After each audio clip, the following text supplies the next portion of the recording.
तर दिल्लीमध्ये पंतप्रधानांच्या निवासस्थानी महत्त्वाची बैठक सुरू असल्याची माहिती समोर येते। गृहमंत्री अमित शहा आणि भाजप अध्यक्ष जे.पी. नड्डा बैठकीसाठी उपस्थित असल्याची माहिती समोर येते। नरेंद्र मोदी, अमित शहा आणि जे.पी. नड्डा यांच्यामध्ये बैठक सुरू असल्याची माहिती समोर येते। 2 दिवसांवर निकाल आहे, एक्झिट पोल आलेले आहेत। एक्झिट पोलनुसार या ठिकाणी एनडीएचं सरकार विराजमान होणार असा अंदाज व्यक्त करण्यात आला आहे, पण एक्झॅक्ट नेमकी स्थिती काय आहे ते 4 तारखेला कळणार आहे। 2 दिवस फक्त उरलेले आहेत। 4 तारखेला सकाळपासूनच कल यायला सुरुवात होईल, सकाळपासूनच मतमोजणीला सुरुवात होईल आणि याच्यामध्ये जर एनडीएचं सरकार आलं तर काय करायचं याविषयी तर ही बैठक नाहीये असा सवाल या ठिकाणी उपस्थित होतोय।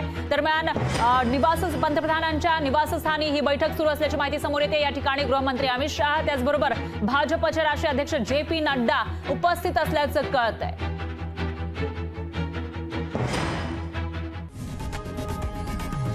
लोकशाही मराठी ऐका, पहा, जागरूक रहा।